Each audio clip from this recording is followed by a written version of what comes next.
What happened in the Austrian Grand Prix sprint race? We're going to be talking about the Austrian Grand Prix sprint race shenanigans, and my goodness me, we have got a lot to talk about. But before we do, we both thought it was a good idea to just share a few words of respect for the tragic loss of 18-year-old Delano van 't Hoff, who lost their life at Spa today, racing in Freca. There's not really many words that you can actually say on this matter, apart from the fact that we fully share our thoughts and our condolences towards the family, the friends that have suffered today. 18 years old, like, it is absolutely tragic. Yeah, really sad and a horrible, tragic reminder that motorsport, this sport we love, is also, incredibly dangerous. No matter what they do to safety, there's always be, sadly, we've had these kind of accidents, and horrible stuff. Just such sad news. Let's start with a very simple question then, shall we? From @LennyWeon18. Was it the best race of the season? Yes. Jinx. Wowee. What was it? 20 laps? 24 laps? And we had scintillating action. Can you imagine saying that this was the best race of the season, not just purely because it was a sprint, but by the fact Max Verstappen won by 20 seconds? In a sprint. Literally a second a lap quicker than everyone else, won by a massive margin in a very short race.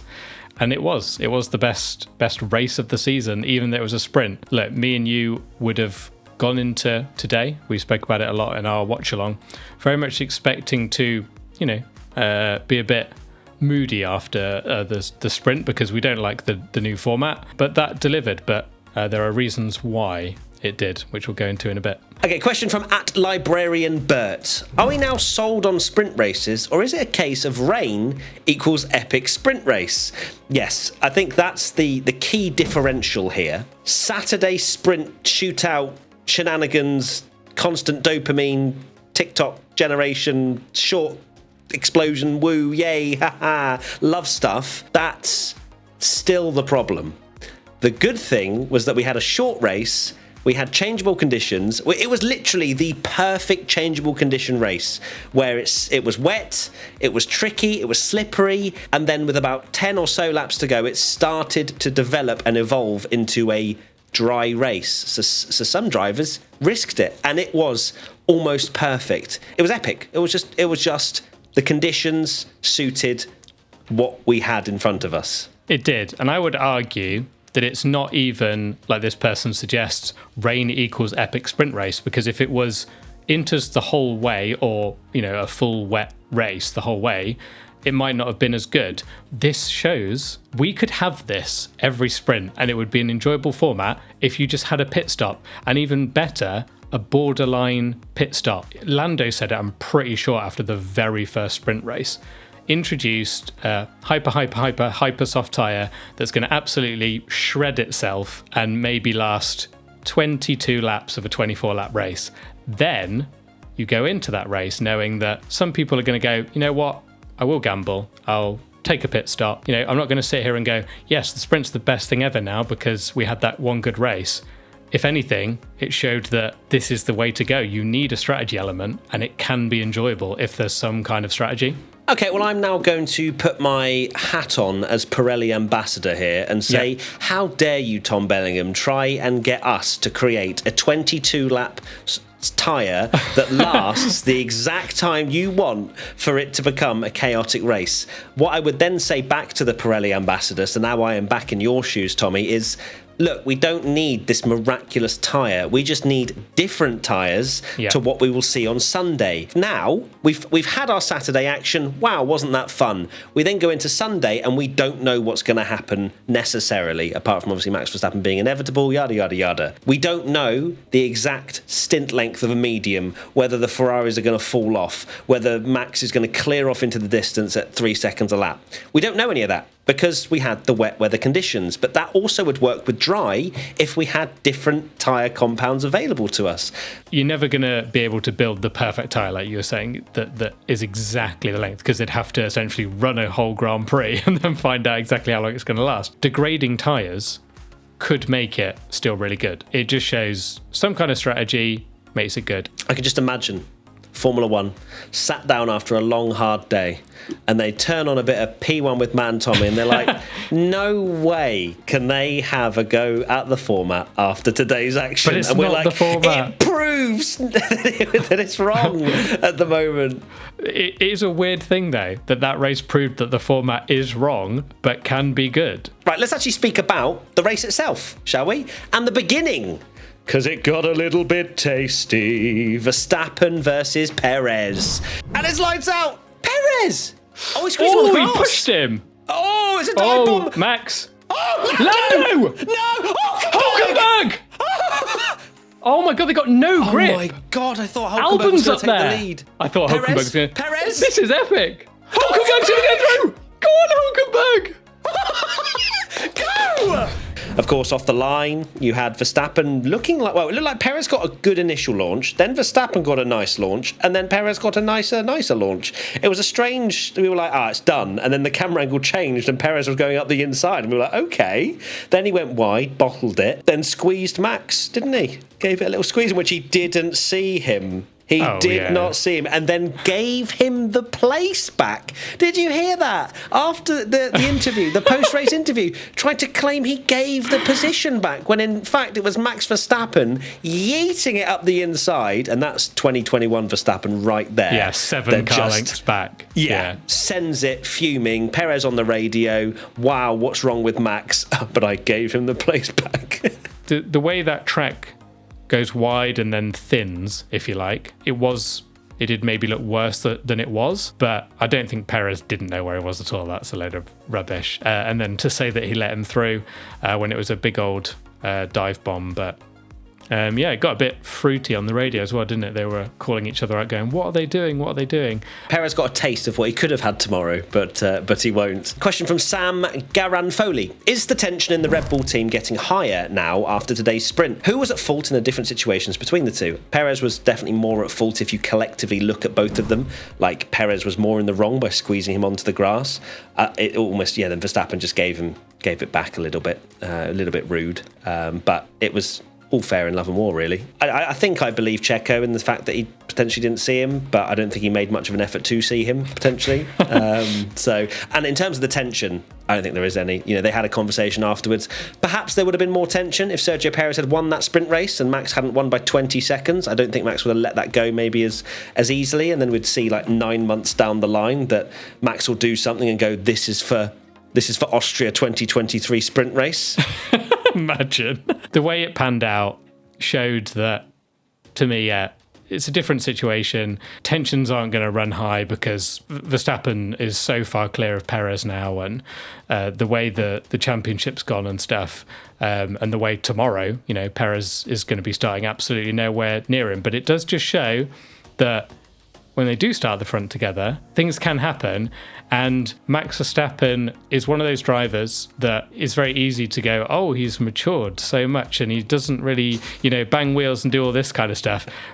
But the second he's in racing, he will do it again. And it happens every time he's racing. It happened with, George at Baku and stuff like that. The only reason that we're kind of this, he's so much more calm and mature now is because he's 25 seconds up the road in a sprint race and doesn't have anyone to race. I think Lando was so close to hitting the back of Verstappen, he had to hit the brakes so hard. I think maybe he went into anti-stall or something, or just couldn't get any traction, because it cost Lando big time because he was so close to slamming into the back of Verstappen because the Red Bulls were just, fighting on that corner. Absolutely. Let's move to that question from Juan Pablo SF1. If Norris didn't get compromised into turn 3, would he have finished in the top 2? No, there wasn't the pace there, I don't think, for Lando to necessarily finish in the top 2. I think he probably could have got third, maybe. Yeah, could have been fighting really good, Sainz. Yeah, Sainz was really good. But it was such a shame because that moment, that turn, I was like, oh my God, Norris is just going to cut back and take the lead. Then he just got stuck. Yeah, it was a shame for Norris because after that he was screwed and was just stuck battling, and you just lose a lot of time, don't you? You got no DRS. You have to have a huge amount of time over your opponent or a mistake from in front to get through. It showed how much time you are losing, actually, in something like that. Lando, we're questioning, could he finish in the top 2? Maybe he'd have been on the pace of Perez because Perez was so far back. But it just shows that when you are in the back of the pack, so hard to pass. And he was just battling that unbelievable, has to be said, probably one of the fights of the year. Ocon, Leclerc and Norris, just brilliant, respectful, great driving from all of them, to even stuff like we said it on the watch along. Charles Leclerc knew exactly what Norris was doing, always sending it around the outside of every corner, and he anticipated it, sent it in, then Ocon did it later. It was absolutely brilliant between those three. Absolutely fantastic to watch. Another driver fantastic to watch was Nico Hulkenberg. And a question from @Pecorni Voccia. Should Hulkenberg have stayed on Inters, or was it the right call? It makes perfect sense. At the time, I think a lot of people questioned it. We thought, is it a little bit too late? But Haas nailed it. I think to the absolute T. They got the right lap to pit for dries. But Hulkenberg went onto the mediums. Obviously, must be to do with tyre allocation as to why they went on to fresh mediums. But yeah, made it work beautifully. He sighed through the field, got Ocon and Norris. So much went on. I know. I feel like there's so much going on that we've had an insane amount happening in a 24-lap sprint race. Yeah, it's brains crazy. Haven't switched on to the fact there were pit stops in a sprint race, and just loads of battling. I feel like we've seen the better entertainment, just all the entertainment that we've been hoping for all season, just condensed into that sprint race of just amazing battles, changeable conditions, strategy.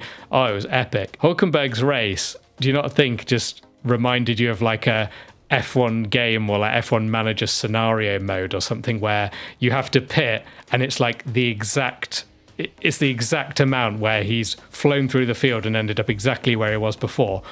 One more lap, he'd have got Stroll and Alonso easily, and it would have been a worldie. And then a couple more laps, the way he was going, he was 5 seconds a lap quicker. Yeah, two more laps. He'd have been on Sainz and Perez. Still a really, really good and fun drive from him, and just showing that he's got skills. Got skills to pay the bills. So do you think Hulkenberg should have stayed out, or are you happy with the decision for them to go on it's dries? absolutely the right call. Let's now talk about Alex Albon. The question from Opolan Ma.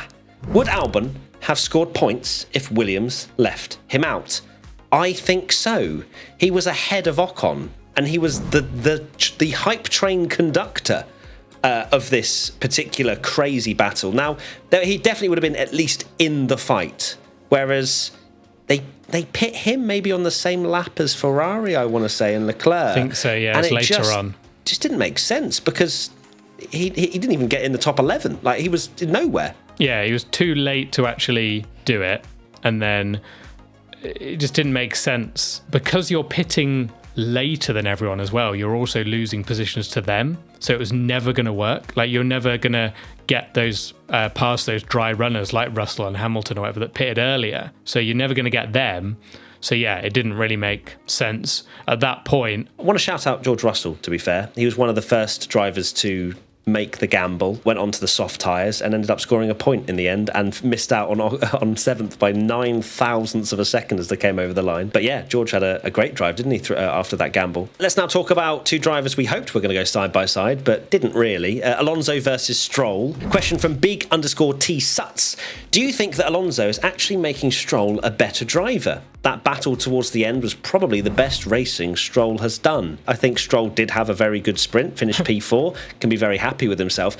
To say that Alonso is making him a better driver, I'm not sure about that one so much. He has had great performances in the past. It's not like he's been terrible and then slowly but surely got better and are we scoring sort of points in an Aston Martin, well done. Like, he's had podiums in the past. He's had a pole position in the past. It's not like he's, yeah, as I say, always been on the increase. If anything, he's declined massively and then maybe showing signs of potential again. I wouldn't say that's down to Alonso. I think it's just... No, because we were talking literally last week about Alonso. We were having conversations about could Lawrence Stroll drop his own son because of how well Fernando's doing. So you can't really claim that Alonso's helping. But fair play to Lance, had a good race. And yeah, Alonso's got to wait at least 1 year before he burns his bridge with his team. Love it. Absolutely love it. And finally, this comes in from @BTO131. How did Carlos manage to secure third? They never really showed him, but Charles was slipping and sliding on both tyres. Carlos Sainz this weekend has been absolutely phenomenal. The way in which he drove in that sprint as well, to only finish a couple of seconds off Perez in the Red Bull, shows that he's taking steps forward personally. Charles, it hurts me to say, but he's not had a very good run of form recently. Yes, he's had a good qualifying into tomorrow and perhaps he'll win the race. And then I'll say delete yesterday's podcast. However, right now, Carlos looks like he's got the measure of him. Usually you expect Charles to be pretty good in qualifying, maybe slightly changeable conditions, whatever. But no, he was pretty washed in quali, I'd say, earlier today. And then in the race, he just couldn't seem to get in the groove. It just hasn't been working out for him at the moment. Carlos has been really, really good this weekend. He has looked like you're just waiting for that one weekend where, he really does have the measure of Charles. And obviously we go into tomorrow where Charles did beat him in qualifying thanks to realistically an unbelievable final two corners where he just went absolutely going for it.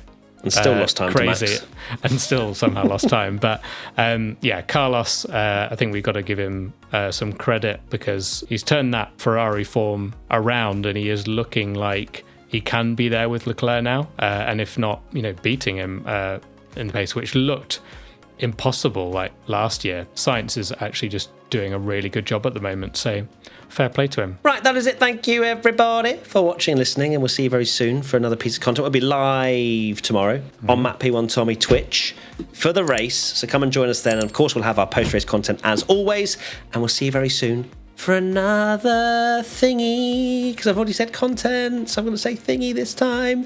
Bye! Bye! I'm dreaming of Tom Bellingham.